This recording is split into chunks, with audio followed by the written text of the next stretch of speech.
Hello everyone, welcome to this virtual camp meeting Timber Ridge infused video. I'm so glad you clicked on this video. We've got so many exciting things. We've got acting, we've got some music as well. A little bit about myself. My name is Isaac Hansen, and I'm going to be running the mountain biking department here at Timber Ridge Camp. And if you decide to come, we would be so excited to have you. Anyway, enjoy this video. Good morning, everybody. Happy Sabbath. Happy Sabbath. We've been saving some songs that we haven't done this week for right now. So we're really excited you're here, and we're going to jump in with one of my favorite songs. It is about an animal, and it's a little bit bigger than a dog, smaller than a horse. Dean? Heather? Any guesses? Is it fluffy? That's pretty fluffy. Is it white most of the time? No, Sometimes. most of the time. Can be white. Yeah. What is it? It's a little bit bigger. Is it a than goat? what? Does it start with an S? It does start with a, what is Okay. A salamander? it? Sheep? It's a sheep! Oh. Ready? 1, 2, 3, 4. I just wanna be a sheep, ba ba ba ba. I just wanna be a sheep, ba ba ba ba. I pray the Lord my soul to keep. I just wanna be a sheep, ba ba ba ba. I don't wanna be a Pharisee. I don't wanna be a Pharisee. No way. 'Cause they're not Pharisee. I don't wanna be a Pharisee. I just wanna be a sheep, ba ba ba ba.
Nice.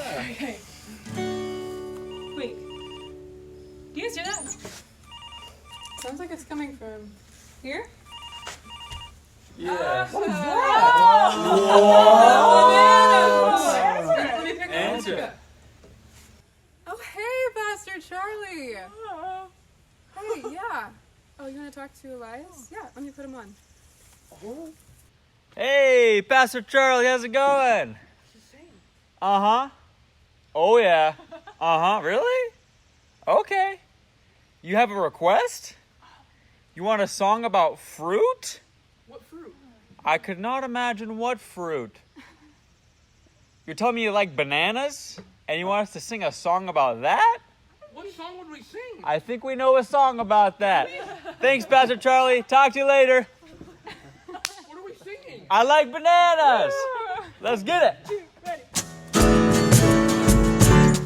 I like bananas. I think the mangoes are sweet. I like papayas. Papayas. But nothing can beat that sweet love of God.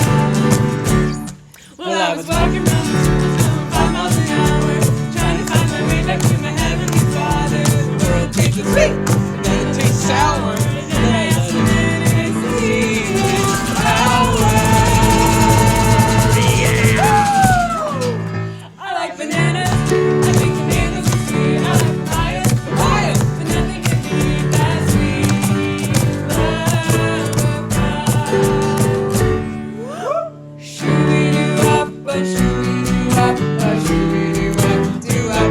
Oh, woo! Shoo-be-doo-up, shoo-be-doo-up, shoo-be-doo-up, doo-up.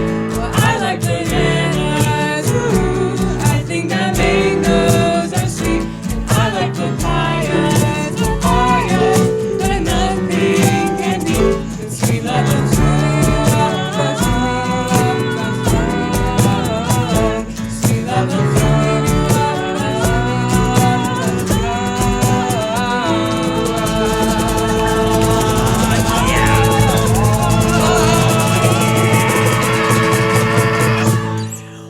as I was walking in circles going 5 miles an hour, trying to find my way back to my heavenly Father, the world tasted sweet, and then it tasted sour, and then I asked him and received his power.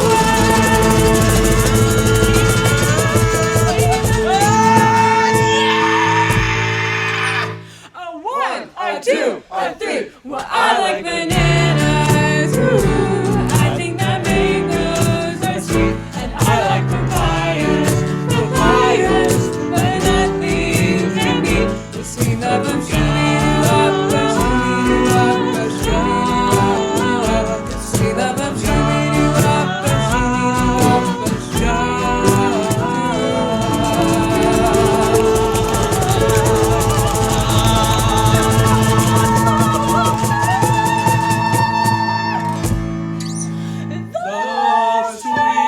love of God.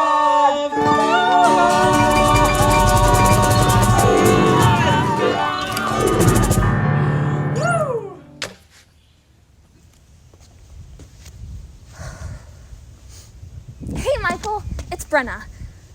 Yes, I have a question about our homework assignment. So the question that we have to write about is, where is God? How are you going to answer that question? Uh-huh. Wow. You've really thought a lot about this. I'm going to hang up the phone now. I need to think some more about what I'm going to write, okay? Yeah, see you tomorrow in class. Bye.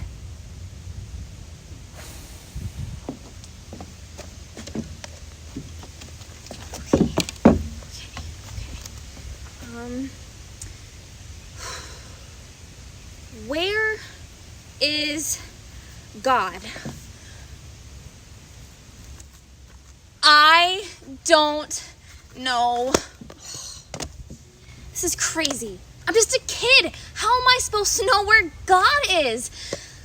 I mean, he's up there doing his thing, and I'm down here doing my thing. Who cares? I care. I hate it when I'm trying to understand something and it's just not there. But I am here, Brenna. That's ridiculous. God is either up in the clouds or somewhere in my imagination. I am right here with you. Really? Well, then show yourself to me. I can't. If I did, you'd die. I'm too much for you to take in all at once. But then, how am I supposed to know that you're real? Take a look outside your window. What do you see? A sun is setting. And what color is the sky? Pink, yellow, orange, a little bit of blue. What else is out there? My brothers, Zane and Vance, and they're playing with our cats in the front yard. Do you remember when Vance was born? He almost died because his lungs weren't completely formed yet. Do you remember what you said to me then? What I said to you? Yes. You begged me to let Vance live so you could be a good big sister. So I helped Vance's lungs form quickly because I thought it was best that you have the chance to be that sister, Brenna.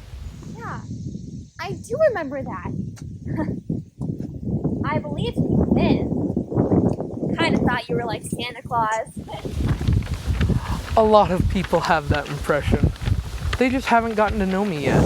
Well, how are they gonna know you if they don't know where you are? Brenna, I'm always here. I would never leave you by yourself. Then how come I've never known you here? I'm always talking to you, Brenna. I guess you forgot to listen for a little while. God, my pastor's son, he died of cancer. Didn't you hear his parents talking to you, asking you to save his life? Yes. Yes, they did. But that's their story. And we're talking about yours right now. So, we can talk to you, but you don't care what we say. I care so much that I gave you the most precious thing in my heart, my very own son. And my heart wept bitterly with the pain of the family that was left behind. But I carried them on through the days that they thought they couldn't make it, because I love them, just like I love you. But God, I still don't understand why you would let people get hurt and go through pain when you say you love them so much. I know you don't understand, but that's okay. I've planned a unique life for you, and along the way that understanding will come. Now, are you ready to finally turn your attention to me and start talking to me? You mean you'll be like there for me to talk to, like every night? Yes. Brenna, I'm here with you wherever you go. Cool.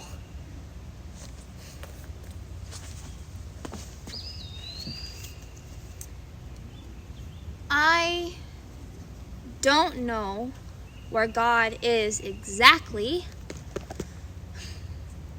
but I believe that God is closer than I think. Hey guys, welcome back to another Director's Minute. We just finished a skit called Where is God? Dean, tell us a little about what we discussed in that skit.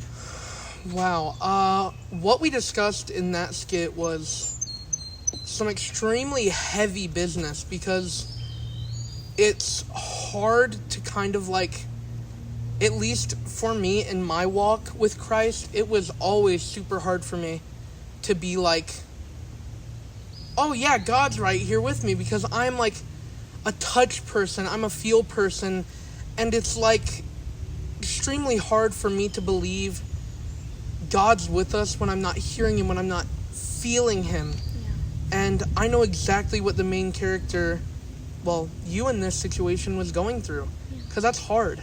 It can be hard. I think something that my character asks is like, well, how come if I can't see you, if you can't show yourself to me, how am I going to know that you're real?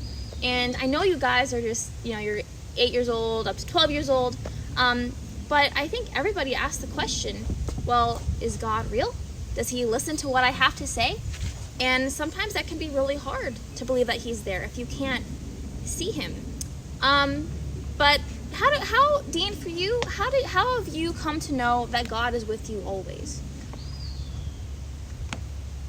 The difficult thing to it is super hard to answer that question because sometimes I still don't think God's with me. Sometimes I really struggle with my faith, and I try and, be super optimistic and be like, of course he's with me. God would never abandon me. But sometimes when I'm, at the end of my rope, when I'm in my, darkest place, I contemplate and I think, and I'm like, why would God let me be here if he, actually cared about me? And I think that proves that God's with us. I know that's, a weird thing, but the fact that we're even contemplating him being with us at all times proves that he is. He tells us so many times in the Bible, so many times throughout our lives, that he is with us, he loves us, and that he will always care about us. Well, the thing about that too is that I think, I forget where it is in the Bible, but God says he always keeps his promises. And like you said, there's countless, we talked about, there's a Bible promise for every single day of the year, 365 Bible verses that say, don't be afraid. And with each of those verses, God says, I am with you. So you don't have to be afraid. That's why, because I am there. There's actually, one of my favorite Bible passages is in Genesis. It's chapter 28, verse 15 and 16. And if you guys know the Bible story of Jacob, who lied to his dad and was on the run, and he was hiding in the desert, and it was just a whole mess.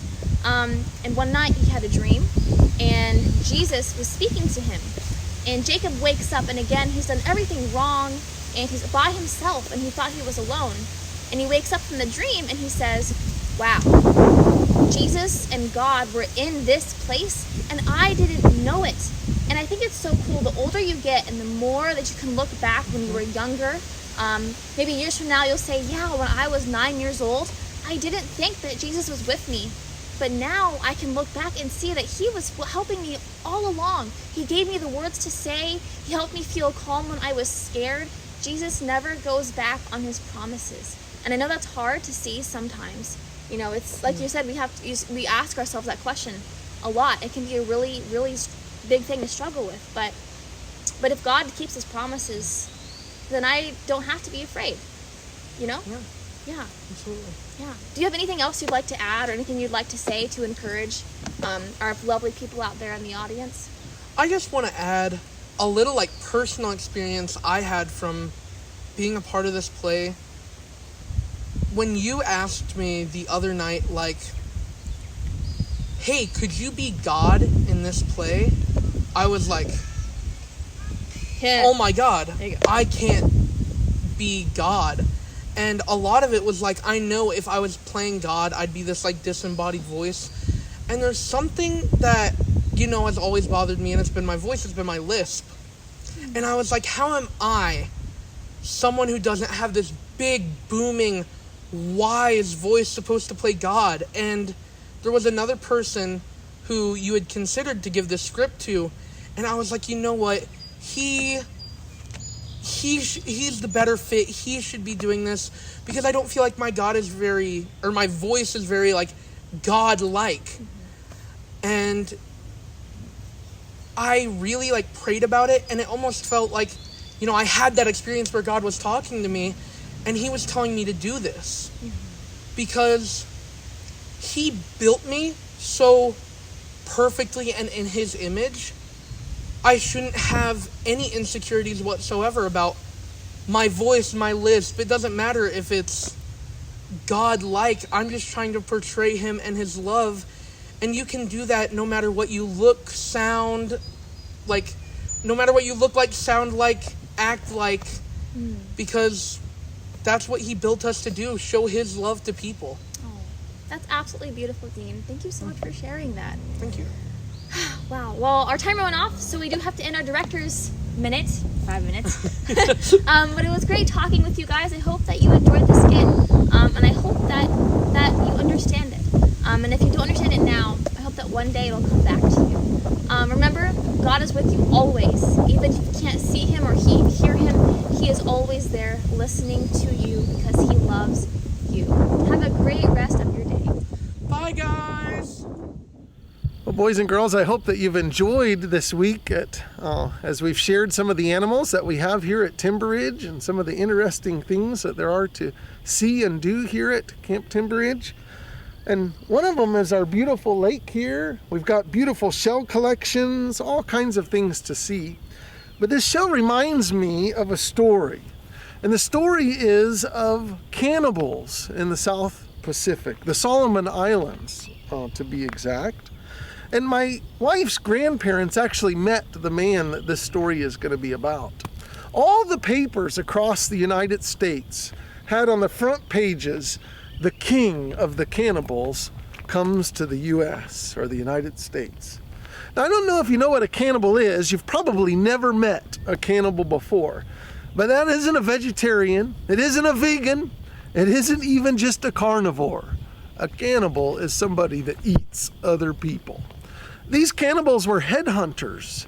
They were Satan worshipers. They worshiped all kinds of spirit gods in their minds, but really were probably Satan and his evil angels. And Satan would get these people to go to war, and they would decorate their boats with skulls and heads. They would take nice seashells and stuff, and they would line the edges of their boats. And they would go out on war parties to kill and eat other people. It had devastated the region. Areas that had once had lots of people now had smaller and smaller amounts of people because of all of the war and the killing. Well, this chief, and his name is Tantagu, began to be convicted by God. Now, he didn't know God yet, but God was bringing conviction to Chief Tantagu's heart. And one of the things that Chief Tantagu realized was that he needed to not be killing people. The killing needed to stop. So Chief Tantagu, he decided they would quit that. Pretty soon there was another ceremony that Chief Tantagu decided that needed to end, and that was called the Feast of Devil Strings. And what that was when there would be a newborn baby, they would dedicate that baby by holding a feast to these evil spirits. And they would go out and they would use special fishing hooks that they had made out of shells, and they would drag these hooks on special lines behind their boats, and they would catch a supernatural amount of fish, just tons of fish. I think Satan and his angels would help them in their fishing experience. And so as they would do this, they would then hold this big feast and they would dedicate the little child to these devils. Chief Tantagu decided that he was going to end this spirit worship, and he was going to do it with the name of his first son. So he declared to his village that there would be no more devil string feast, at least not for his son.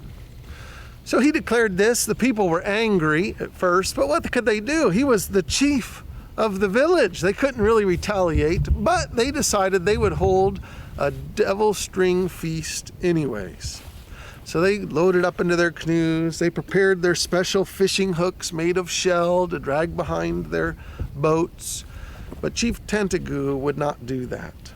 And in fact, he named his son Kata Ragasa, which meant in their language, no devil strings. So here his own son, anytime somebody would say his name, they would know that Chief Tantagu and his family were no longer going to worship the devils. So they go out in their boats, the village does, to worship to gather up all these fish to hold this special feast. Chief Tantagoo, he doesn't take out these lines. He doesn't do this. He does go fishing. His family still needed to eat too.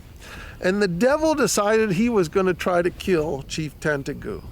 So he just shook that boat, perfectly calm day out. But the devil threw that boat around. Chief Tantagoo, he's worried. He reaches and hugs the bottom of the boat, gets as low in the boat as he can to keep from being thrown out of the boat. The devil shakes and rolls that boat, but he can't dislodge Chief Tantagoo. Finally, he gives up and leaves him. Chief Tantagoo goes on to catch a lot of fish. The villagers, they catch almost no fish. In fact, so few fish that they can't hold a devil string ceremony either. So Chief Tantagoo, his son, named Kataragasa, no devil strings, ends up being the first in their family to show they're not going to worship the devils. Before long, a missionary comes to this region of the Solomon Islands, into an area that's filled with headhunters.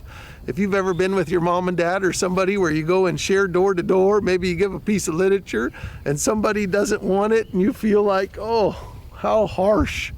It's nothing like being a missionary to an area where they eat you if they don't agree. Anyway, G.F. Jones, one of the first missionaries there, shows up, and he sails from island to island, and he's offering to build a school for the villages. And he ends up building one near where Chief Tantagoo's village is. And as you can imagine, when Kataragasa gets old enough to go to school, he's one of the first students there at that school. He goes through, he learns to read, to write. They begin to even translate the Bible into the language of the villagers. Many of the villagers now, they want to send their sons and daughters to this school to learn how to read and write and learn other things, medicine and stuff. So Kataragasa, he grows up. He's beginning to learn valuable things. He's becoming expert at translating the Bible into the language of the people. He's leading out as a teacher. He's leading out pretty soon as a pastor. He becomes one of the leaders of the Seventh-day Adventist Church there in the Solomon Islands. But before long, he's still a young man, and before long, war breaks out in the Solomon Islands. It's World War II. And as war breaks out, the Solomon Islands are right as a hopping stone between Australia and Japan. And so the Japanese invade the Solomon Islands. Now, Chief Kataragasa has organized the villages, the people in the area. And whereas at one time when they would beat on the drums and it would be a war sound declaring to all the villagers around that they were going on a headhunting raid, now the drums beat, only they carry a different message. Because Kataragasa had divided up the islands in the area into geographical about 1 mile square areas. And each man or each person would have an area that was their area to rescue downed pilots. So whenever a plane would fly over and maybe it'd get shot down by anti-aircraft or by another plane by the Japanese, the Allies, when they would go down into the jungle in the Solomon Islands, pilot might eject, go into the dense jungle, and he'd probably be pretty scared. Is the enemy going to find me? Maybe I'm going to get eaten by a big animal or a snake or something here in the jungles. They'd be pretty worried. And then pretty soon they'd hear the drums. Maybe they've heard of the cannibals and the drums are sounding. The pilot doesn't know what the drum is saying, but the drum is saying, over in this direction, a little off to that direction, maybe near that big tree is where he went down. And so when the pilot lands there, his parachute comes down into the jungle, and he's there surrounded by the black of the forest and the jungle. Pretty soon, there in that dark jungle, bright eyes would open up and look at him. Then there'd be a smile, beautiful white teeth, and big fuzzy hair. Hence they'd get the name the Fuzzy Wuzzies in many books. The pilot, he doesn't know what to think. But pretty soon the jungle man, he'd walk out, one of these former headhunters turned Christian, and he'd reach out his hand to shake it, or he'd bend down to help the pilot if he'd been injured, and they would carry those pilots to safety. So those drums would give the warning of where they're at, how to find them, to rescue them and to haul them off to an area where they could be transported back to Allied hands. So Kata Ragasa had been the one to organize this. Before long, though, in this area, let's go stand up and look out at Timbridge as we tell the story.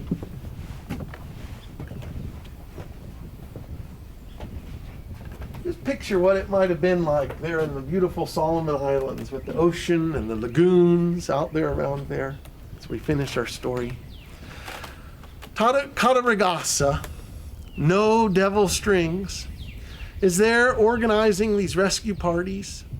Before long, though, some of the allies come in and they begin to organize things a little differently, and they begin to tell Kata Ragasa that he needs to organize his men to carry guns, to make a militia. Well, they'd been headhunters turned Christian. They weren't willing to kill anybody, so they weren't willing to do it. And before long, the allies, someone there, a military leader of some sort, decided that Kata Ragasa and his men needed to work on doing something, clearing a runway or something. I don't remember what it was exactly, but they needed to do that on the Sabbath. Kata Ragasa told them, we can't do that on the Sabbath.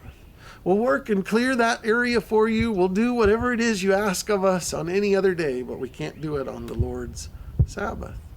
Well, it made this leader, this allied leader, general, whatever he was, angry. And he decided that he would command Kata Ragasa to do this, and Kata Ragasa refused. That general became so mad that he pulled out his pistol and he began to beat Kata Ragasa over the head with that pistol. You will obey my orders. And he beat Kata Ragasa so hard that Kata Ragasa went unconscious in a bloody pool at his feet. That military officer was angry. Kata Ragasa wouldn't follow orders. Another man walked up and said, well, if this is so big of a deal and he's so unwilling to obey, why don't you have him shot? So the general, the officer, he thought that was a good idea. So they picked Kata Ragasa's limp body up, and the officer pulled out his gun. He told the other officers to shoot on the count of 3. They counted 1, 2, but he couldn't say 3. He tried again on the count of 3, shooting 1, 2. He couldn't say 3. Third time they try, and he can't even talk. So they called Kata Ragasa and his friend that had been assisting him, Luddy, off to the jail, locked them up. Some nights go by. You begin to hear the war drums again. Only this time the drums are beating a sound. You can hear them all across the island. Another village hears the drums, and its drums start. Further across the water to another island. The drums are sounding. And the drums are saying this: pray for Kata Ragasa and Luddy. Pray for Kata Ragasa and Luddy. That night, all the Seventh-day Adventist former headhunters across the islands begin to pray for Kata Ragasa and Luddy. About midnight that night, full moon out, a tall man walks up out of the jungle, has a bunch of keys. He opens the jail cell to Kata Ragasa and Luddy's jail. Opens the door. He calls Kata Ragasa. Yes, he says, come here. Luddy, yes, come here. The bright being, he leads them out of the prison cell, through the shadows, down a little trail through the jungle. You can picture the moon shining through the trees there as they wind their way down to the shore. And there at the shore, the tall being points out a little canoe. And he says, boys, go home. Kataragasa and Luddy climb into their canoes and head off to their village. You know, stories like that don't just happen in Bible times. When Jesus or the angel goes and he releases Peter out of prison. They happen in our time too, in our grandparents' time, in my time, in your time. God still works miracles. And I love the story of how God converted cannibals. He converted the king of the cannibals. So Kataragasa, he helped translate the Bible into the language of his own people. He helped lead many of them to become Seventh-day Adventist Christians themselves.